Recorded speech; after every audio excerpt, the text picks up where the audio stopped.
Hello and welcome to the Urban GardenHER YouTube channel. My name is Alexis and I'm the Urban GardenHER. So the last time we were here, which was back in early June, things looked a lot different out here than they did earlier in the summer. Right now we are in mid to late June to be exact. We probably have one more week or so, a week and a half until we're in August, which I'm like, this is crazy how fast the summer is going, especially for us, like, gardener, because like my garden has had some interesting things happen this summer. This has been an unusual summer gardening season as the weather has been extremely hot. Like a lot of gardeners on my Instagram page, we all are just like kind of just, some people are having success in this heat while others like myself has had, I didn't prepare for this. Like I didn't prepare for all this heat. And since I didn't prepare for the heat, like a lot of things died earlier on in the season. Well, they just didn't reach full maturity until bolting, or like the pests are like out here. I'm like, where? There's so many new pests out here than there were in previous years. And, I had some challenges with my spring, cooler weather vegetables that probably would have matured by June, early July, but either the heat or the pests got to them. So, like this season, I've learned so much about, being thankful for the things that are growing. Because I did grieve a little bit my garden, like some of the things that I expected to grow in abundance this year that I have done in previous years that did not grow in abundance. I was a little bit like upset about that, but I had to realize, there's some lessons that I'm learning as far as growing in hot climates, and how to maximize my season by growing certain things, starting them earlier, shifting around. That's why like garden journaling is really good. I need to get better about doing that. But there's some journals out there that are good, but I probably need to start journaling the seasons and what was growing around what time. I'm taking a mental note. But because of that, although I lost some things to the heat and pests, I did gain some things like lessons learned. And also, I got a lot of seeds out of the things that did bolt, that flowered to seed. And, we're almost in August, and I actually started a lot of my fall seedlings already, which I'm so thankful for, which I haven't done at this point of the season in previous years. So I'm hoping that I can get something out of those for the fall. But all isn't lost. Although this season is what it is with the heat, we're not. It's not too late to plant certain seeds right now that grow, have a shorter time to maturity. So I have started some seeds. I'll go through what's currently growing in my garden, along with what had died, and then also show some of the different things I'm starting from seed or about to transplant, in some of the beds that are just kind of vacant right now from the things that died. So let's get started with the tour.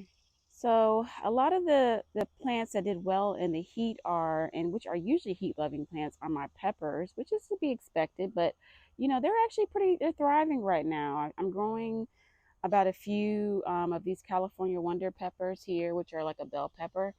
And I'm excited about that because, in previous years, my California Wonder peppers just didn't really take off, and they're doing fairly well in this heat. Like you can see, like, they're flowering, which means that, the pollinators are going to come pollinate them, and then they're going to produce these, bell peppers here. I've already harvested a few of these bell peppers already. Um, they get to probably a little bit bigger of this size here. This is about the size of my hand, a little smaller. But I'm not sure if they're going to get any bigger than that. But, I got a few of them. 1, 2, 3 bell peppers. And these are all started from seed back in late December. Did I start these in January, in November? I think I started these in late December. So, yeah, you gotta, be thankful for the things that are doing well.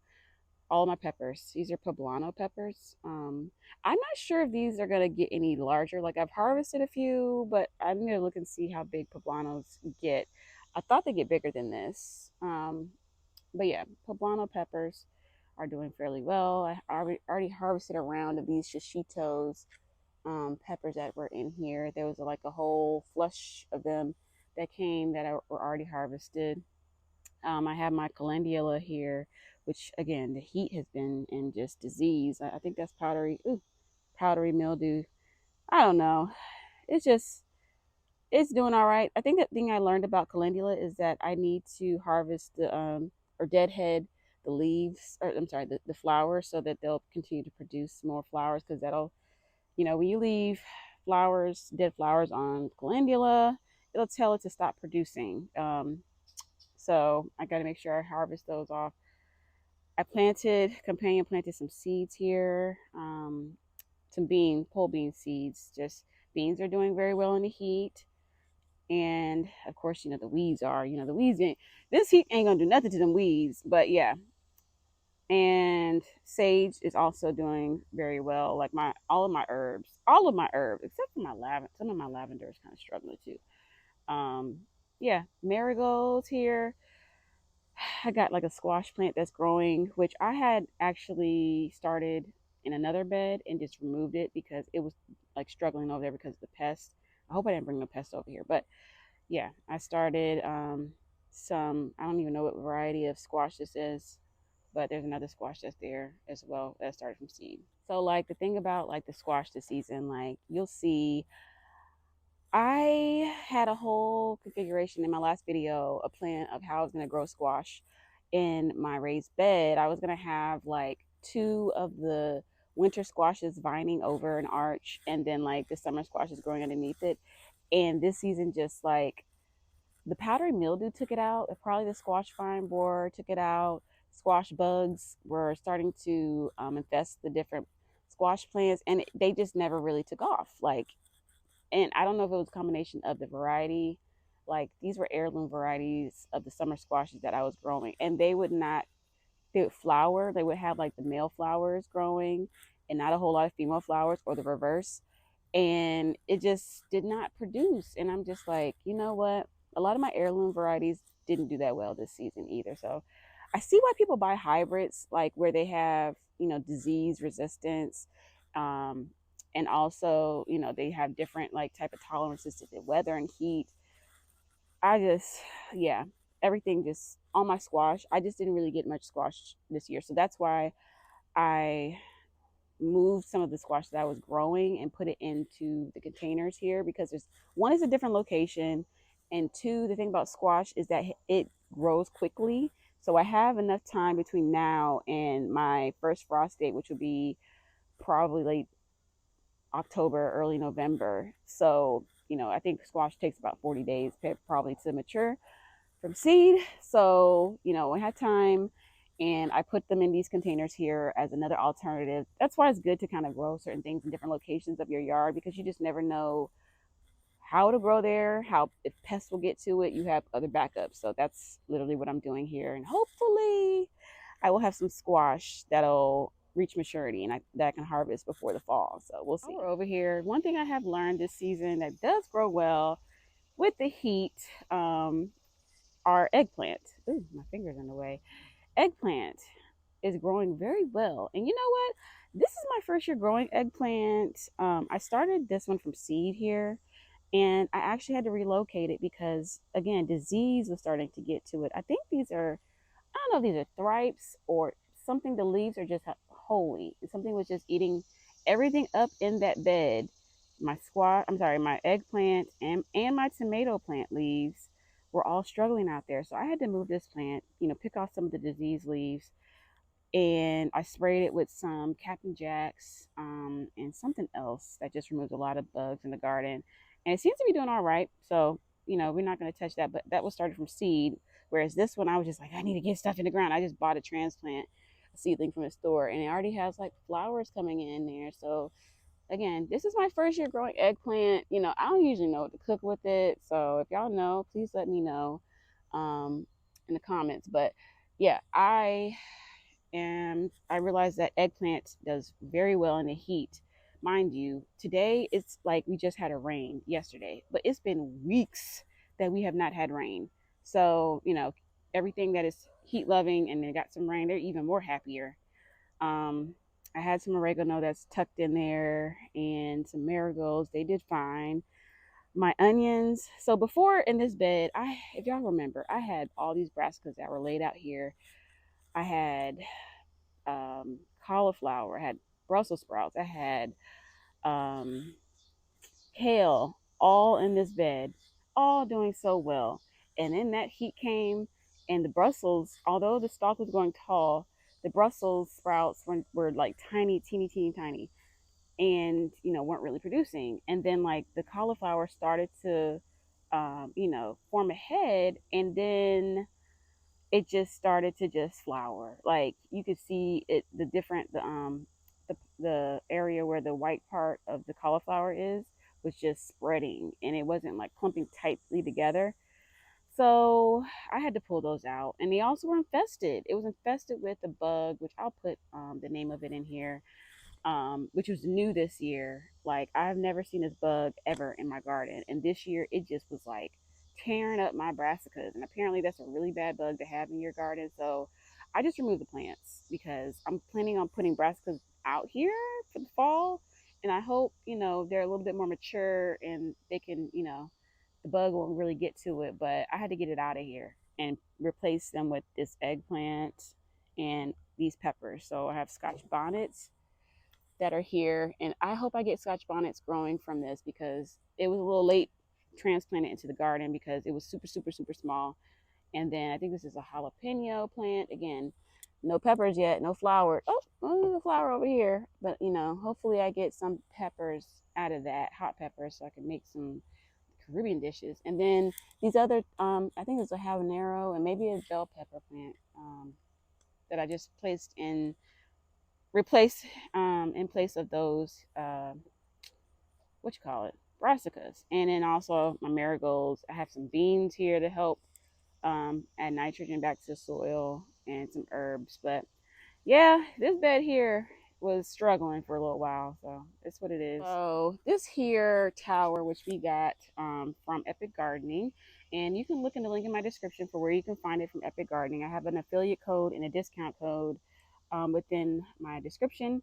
But this here tower was great because we got to a lot of the seedlings that I had that had no home. They were homeless. Like I transplanted or I planted a whole lot of seeds this year, and they had nowhere to go. So I was able to get this here green stalk tower, which has been great to grow a lot of things. Like this is probably a pepper plant that it's not producing yet, but it's got some flowers. But I was able to plant like some of my pepper plants here. I think this is like a cayenne. And then also this here, stevia, some of my herbs and flowers. Of course, you want to have some flowers in here for pollinators and deterring pests. But it seems like everything is happy in here. I'm probably going to pull up this here cabbage. This is just not doing much of anything. Not because of the tower, but probably because it was already struggling before it even came in here, along with this here squash. Even though I'm glad it doesn't have any disease or anything right now, but it doesn't have any flowers. And I'm wondering if that's the variety that I was talking about that just did not. A lot of the heirlooms just are like whatever with this weather. I did replant some. Like I said, I planted some squash in here from seed. There's some that are popping up, and along with some beans and some chard. I got herbs in there. Yeah, I got another squash seed that was there.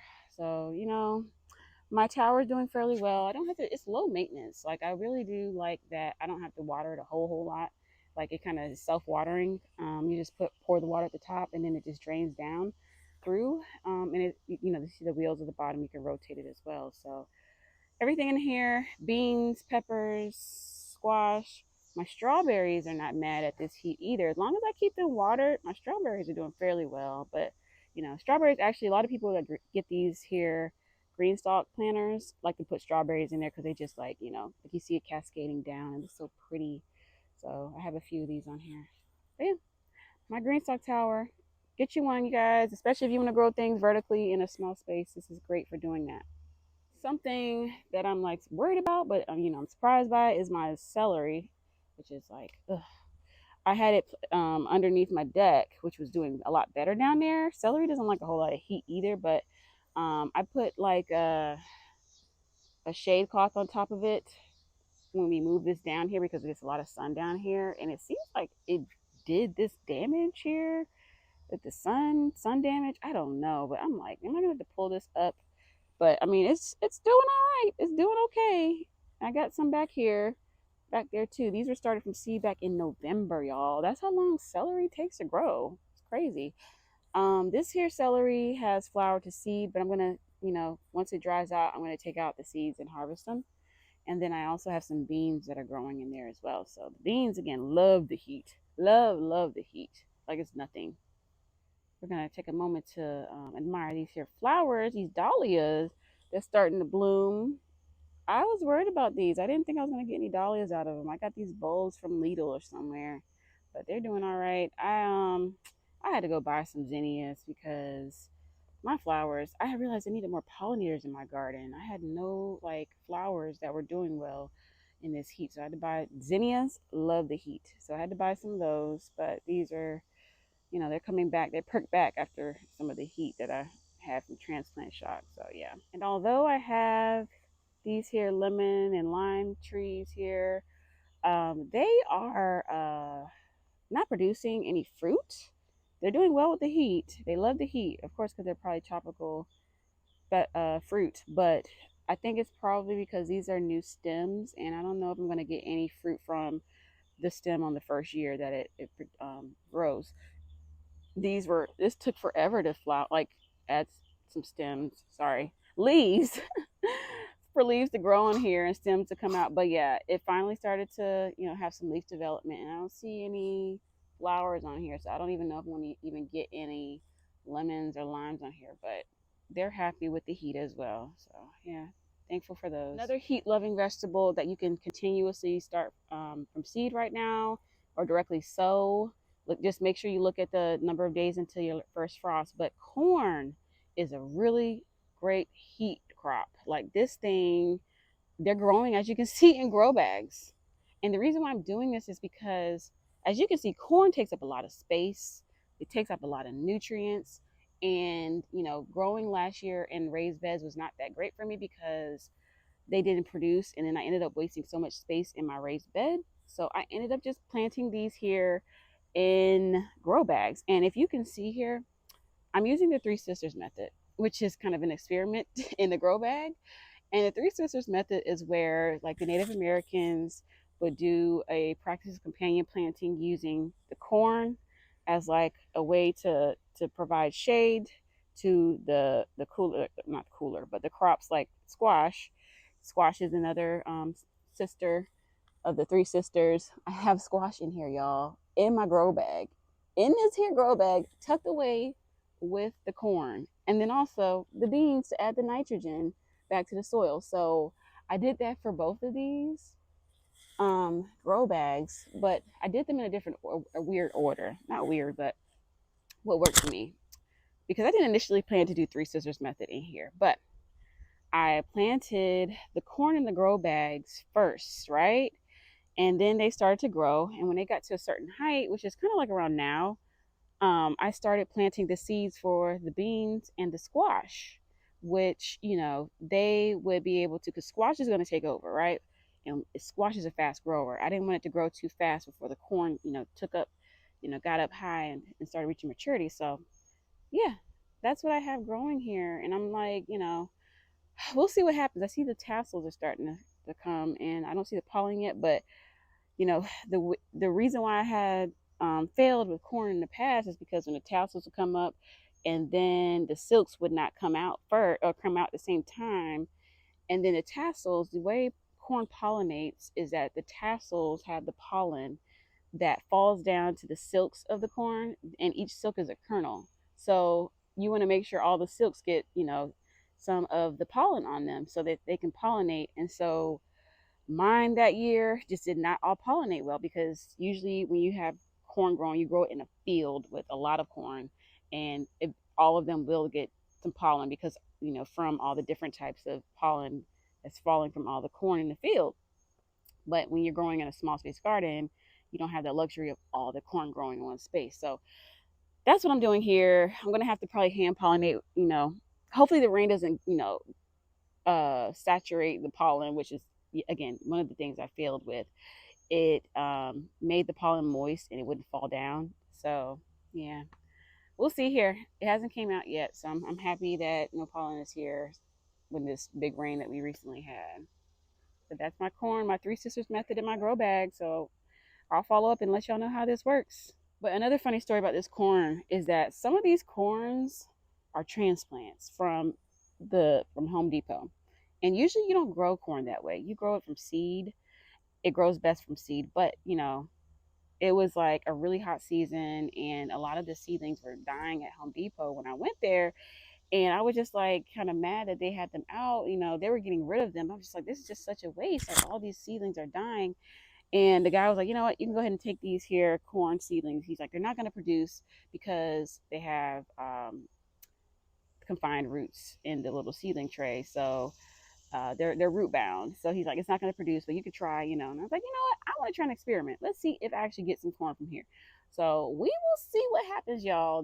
Some of these here are transplants from Home Depot, and some of these are started from seed from my own transplants. I didn't let them get too big or root bound, but listen, we're gonna see what happens here. Thing I have growing, which loves the heat here, are melons. So I have this cantaloupe, a few cantaloupes actually, that are growing in this raised bed.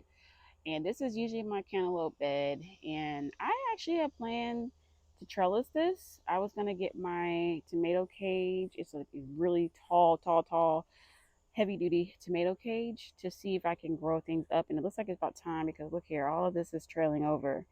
I don't know if I have any. Looks like we have flowers. Ooh, you're trying to grow onto the ground here. There's some flowers. I don't see any with fruit yet, so I'm kind of like a little worried about that. Hopefully, some of these start producing some fruit, but I'm gonna probably trellis this here up. I got a zinnia tucked in here because zinnia is gonna help facilitate the pollination or attract the pollinators here to this here raised bed so they can pollinate the flowers from this melon. I moved over this okra because I was like, why not?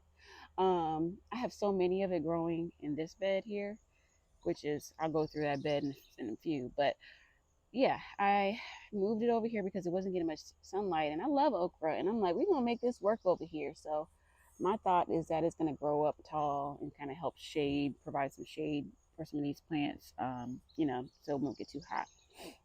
We'll see what happens. The bed that loves the heat. This here bed, as you can see, compared to all my other raised beds, this bed here is doing the best. It loves, and when I tell you loves, it loves the heat. Every last one of these vegetables in here and flowers love the heat. And I just see something. Oh man, like I got some okra here ready to harvest, but it's too big.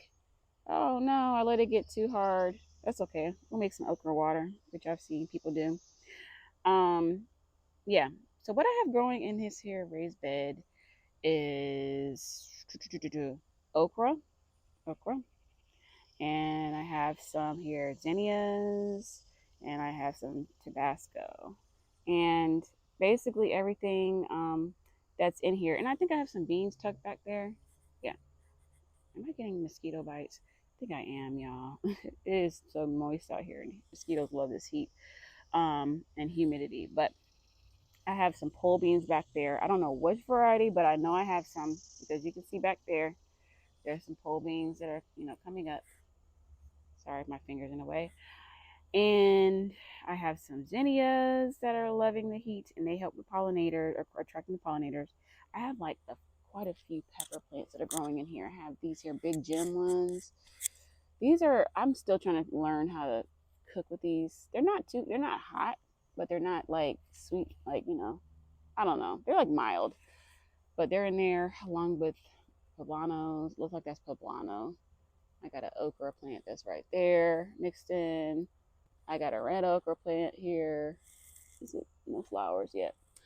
Let's see, another okra and Tabasco. Tabasco, lots of Tabasco. Like that was an accident planting the two plants. Like when you all buy seedlings from the store, like try to get ones that have like multiple seeds or seedlings in them because that's what happened here. There were two plants in there. So for one plant, so I got two for one. A lot of Tabasco, and I think back there was supposed to be banana. One of those. Oh no, that's the banana pepper, which I've already harvested a few of those. So this bed here loves heat. If you take note, okra, peppers, zinnias, beans, love the heat. Love the heat. They do fine. Even if this bed has been dry sometimes and it's been fine. You know, it has been better than most of my other plants. So yeah, these are some vegetables and um, flowers that love the heat. Now let me tell you something.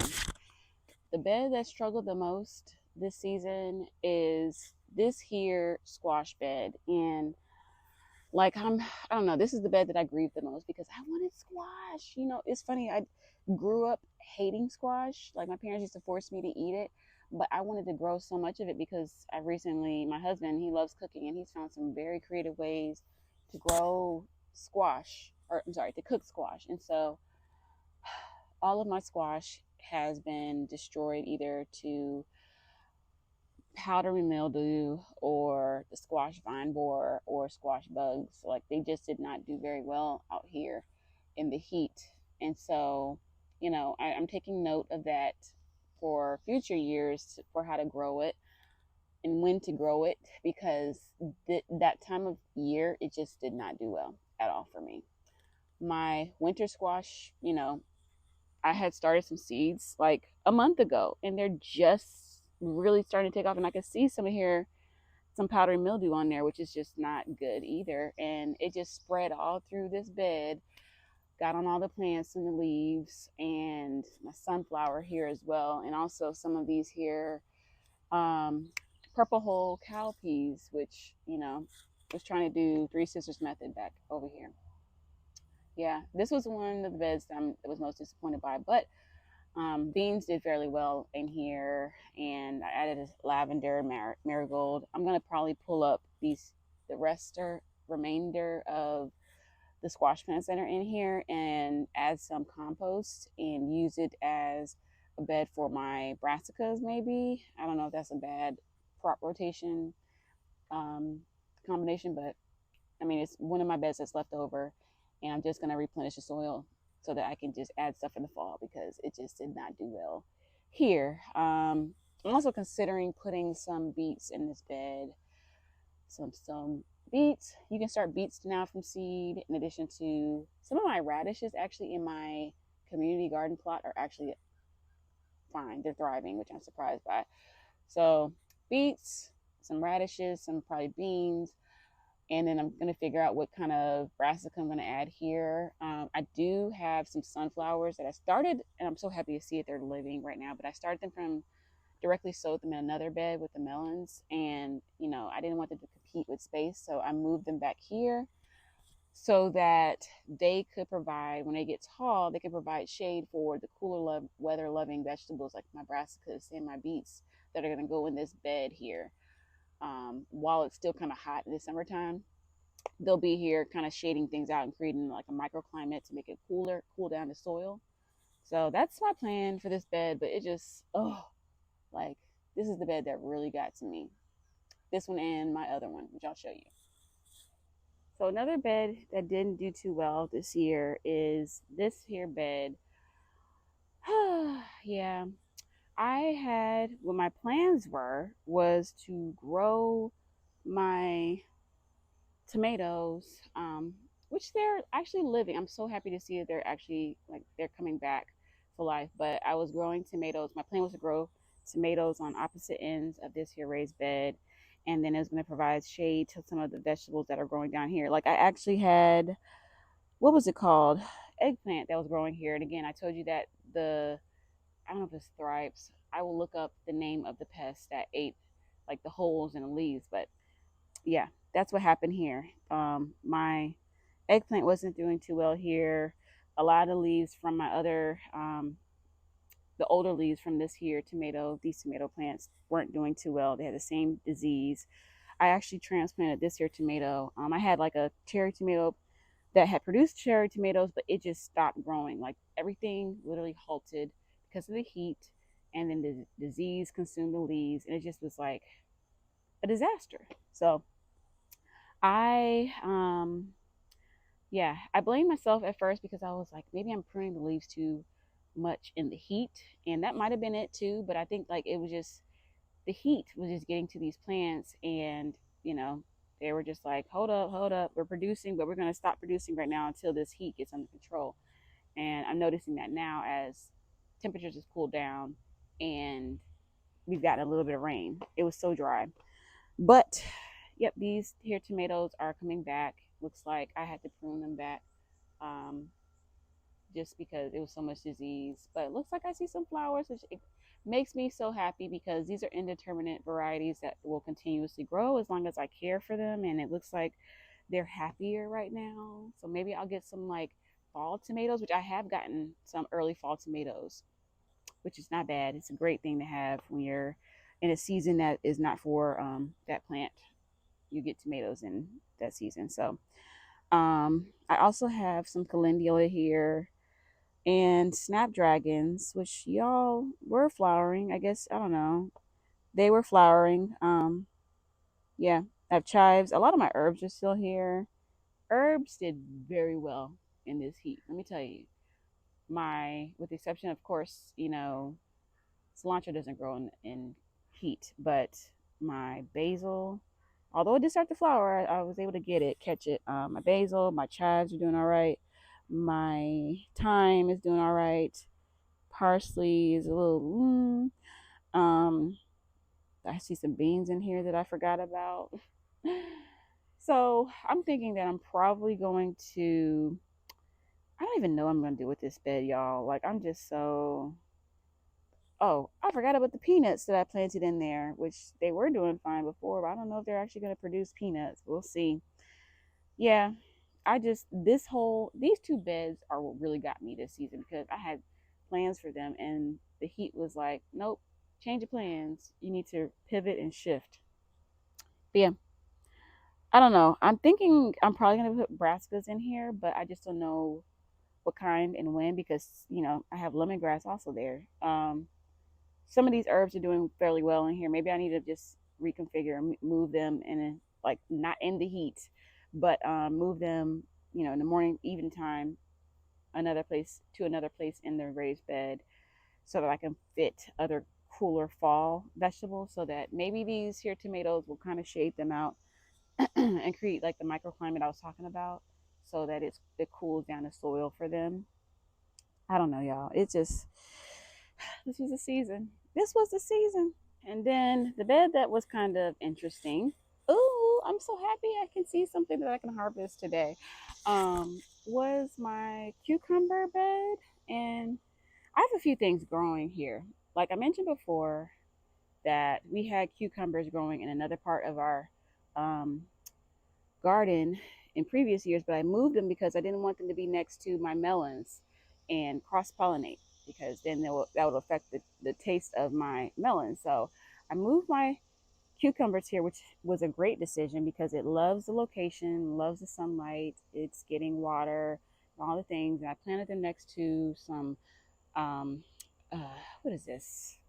Cherry tomato plant, which has some tomatoes. I'll show you. And then my tomatillos, which I'm so happy to see they're taking off finally, because I was worried that they were not going to produce. But yeah, if we get closer up in, you can see here my cucumbers are flowering and fruiting, and we have this nice here looking cucumber that's coming in here. Ooh, as you can see back there, it's ready to harvest. This is Market More and a space saving squash variety, and they are both loving this location. So I'm happy about that. Here I have this, I don't even remember the variety of this tomato, but I remember I got this from Home Depot. Ugh. But it's ready to harvest. It's like an orangish yellow looking variety of cherry tomatoes. Don't know how it tastes. What do I got down here? I got some lavender, which is needs to be, I don't even know. It doesn't like all this water probably and heat. And marigold. I have some snapdragons, some zinnias here. And then last but not least, I have my tomatillo plant, which I'm so happy to see. Like there's actual tomatillos forming. Look at that. Like this is my first year growing them. Like I'm just seeing so many tomatillos pop up. Like you guys, y'all have me worried. Like, okay, so backstory. All right, so backstory. When I started, ooh, my dog has pooped out here. I'm trying to avoid it. We need to cut our grass. It's like a lot going on out here. But backstory is that when I started growing tomatillos, like I just didn't know like what I was doing. I just, transplanted them in the ground, and I ended up transplanting two because I was like, if one doesn't do well, then the other one at least will, do well. But I didn't know how it pollinated or anything. And so it was just taking so long to produce. And I was like, I polled my audience from Instagram, like, what am I missing about tomatillos? And one thing people kept telling me is that, and I started doing more research on, is to plant more than one tomatillo plant, because when you do that, it helps with pollination. And I guess because tomatillos aren't self-pollinating, like, you think that these are like in the family of tomatoes, and tomatoes are self-pollinating, whereas you only have the one flower will will pollinate itself. It just needs a pollinator to facilitate that, or a little shake. But tomatillos aren't the same, so they need at least two plants to help with pollination and to produce. And so, thankfully, y'all, I planted two tomatillos just on accident. And so I think that's what's been happening here. I didn't see any pollinators for a while, so that's why I put this here zinnia in the bed and some marigolds. And then I just noticed more bees that were just pollinating the flowers, which is just making me so happy. And now I see that paid off because we have tomatillos. And I'm so excited about the tomatillos because, like, the reason I'm growing them this year is because last year when I was pregnant with my youngest daughter, I was craving salsa verde, like enchiladas, like all the time. I love Mexican food, and so salsa verde was like my go-to dish. And I wanted to grow my own tomatillos, which helps with making salsa verde. So hopefully this year I'll be able to make some tomatillo or make some salsa verde with these tomatillos. But I think they take a long time to produce. So you see they're starting to like form, but like, there's a certain time that you harvest them when when the inside is hard, but not too hard. I don't know, y'all. I'm going to be doing some of my own research myself to learn how and when to harvest tomatillos. All right, y'all. So that is basically the tour of my garden in mid to late July. I don't know if this is midsummer or getting close to the end of summer, but this is what my garden looks like right now. And as you can see, it's still producing certain things. You'll see a theme, a lot of peppers. What else? Beans is thriving, herbs. But like my tomatoes, again, those kind of chilled. They kind of was halted a little bit. Tomatillos are doing fairly well. So like I mentioned before, you still have time to look up your grow zone and your first frost date to see how many days you have to plant different vegetables still. Like you can still plant squash, you can still plant beans, you can start from seed or directly sow your brassicas in the ground. Some of them are heat tolerant. I won't say heat loving, but they're heat tolerant. You might have to put a little shade cloth over them just to make sure that the seedlings take off. What else? Corn. Corn, you can start now. Just a lot of different things that you just have to see, like, how many days you have to work with and if it's worth it or not. Or maybe you can just start planting your fall garden, which I am also doing. So, all isn't lost. Like I said, I was a little disappointed this season, but I took a lot of lessons from what happened in my garden, the failures that I had in my garden. Um, I was thankful for the things that were successful, that were growing. I'm thankful for my community garden plot because I'm able to actually grow tomatoes there. For some reason, they're doing very well.